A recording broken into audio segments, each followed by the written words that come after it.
All right, let's take a break from the hustle and bustle of Busan city streets and head for the hills. We're going up to the quiet slopes of Mount Geumjeongsan, where a sanctuary has been the spiritual heart of this region for, get this, over 1,000 years. It's called Beomeosa Temple. But its story, well, it doesn't start with wood and stone. It actually starts with a legend. Okay, so let's unpack this for a second. This isn't just some pretty quote. It's literally the soul of the temple's name. The story goes that a golden fish, a nirvana fish, came down from the heavens to live in this magical golden well on top of the mountain. And that's how Beomeosa got its name, the Temple of the Nirvana Fish. I mean, how cool is that? It just sets the stage for a truly mystical place. Now, what's really incredible when you look at this timeline is the temple's sheer resilience. I mean, think about it. It was founded way back in 678, thrived for centuries, and then was almost completely burned to the ground in 1592. But just a couple of decades later, it was back. This cycle of destruction and rebirth is what defines its history. It's not just an ancient relic. It's a powerful symbol of endurance that's still a major center for Seon Buddhism. That's the Korean school of Zen. Even today. So, exploring Beomeosa is kind of like going on two journeys at once. First, you have the magnificent treasures everyone talks about, the ones you see in all the guidebooks. But then, there's a quieter, more hidden side that honestly, a lot of people miss. Let's dive into both. First up, the official treasures. You start by walking through the Jogyemun, or one-pillar gate. And here's a cool detail. If you look at it from the side, it seems to be standing on just a single pillar, a beautiful metaphor for the singular path to enlightenment. Then you've got the Daeungjeon, the main hall, which is just a stunning piece of Joseon Dynasty architecture. And that elegant stone pagoda, that's a survivor from the original temple. These are definitely the must-sees. But here's the insider tip. While those national treasures are absolutely spectacular, the most profound experience might just be hidden in plain sight. If you really want to find the true, tranquil heart of Beomeosa, you've got to step off the main path.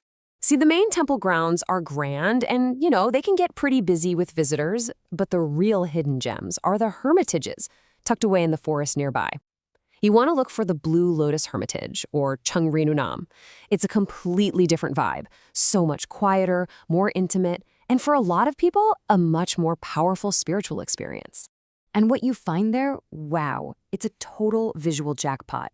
Just imagine rows and rows of bronze statues, all perfectly arranged, guarding this magnificent golden Buddha at the very top. You can even spot halls where they practice Seon Mudo, the traditional martial art of the monks. It's this unique little enclave of just profound peace. So seeing all these incredible things is one thing, but what if you could do more than just look? What if you could actually step inside this world and experience it for yourself? Well, that's exactly where the Temple Stay program comes in. It's basically an open invitation to leave your normal life behind for a day or two and just fully immerse yourself in the rhythm and rituals of being a monk. Now, let's be super clear. This is not like staying at a temple-themed hotel. Not at all. A temple stay is a structured, hands-on cultural experience. You get the traditional clothes, you follow the schedule, and you participate in the very same practices that have defined life here for hundreds of years. And the schedule is just packed with meaning. You're up before dawn for meditation as the sun rises, you join in chanting ceremonies, and you even experience the physical and mental challenge of doing 108 full prostrations. It's a whole day of mindfulness, from having a formal tea ceremony with a monk to crafting your very own prayer beads. In all of these activities, they're all designed for one single profound purpose. The goal is to quiet all those distracting thoughts, to really look inward, and to find that source of peace within yourself. It's really a journey of self-discovery. And this focus on mindfulness extends to every single part of the day, even a simple meal. This is called Barogunyang, the monastic meal, and it is a silent, precise ritual. You arrange your 4 bowls, you receive your vegetarian food, and you eat everything. And I mean everything. Nothing is wasted. And then the final step is just astonishing. You clean your bowls with a single piece of yellow radish and a little bit of water, leaving absolutely no trace behind. It's such a powerful lesson in gratitude. Now, beyond all the spiritual practices, Beomeosa offers a totally different kind of tranquility through its natural surroundings, which just transform dramatically as the seasons change.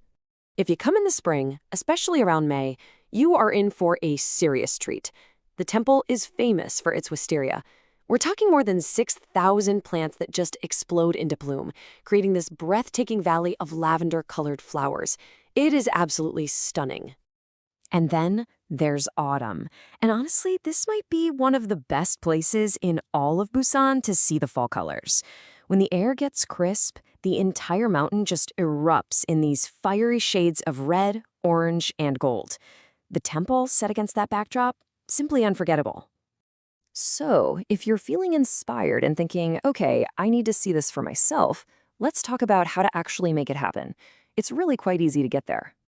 And here's the great thing. It's super accessible. You can get there easily on public transport, just a subway ride and a short bus trip. And get this, there's no entrance fee to walk around the grounds. Just, remember to dress respectfully, cover your shoulders and knees, because it is, after all, a sacred place of practice. And that kind of brings us right back to where we started, doesn't it? Back to that legend of the golden well that never runs dry, that source of life and magic. It leaves us with a pretty good question to think about. In the middle of our own busy lives, what's our source of tranquility? Where's the golden well that we can turn to?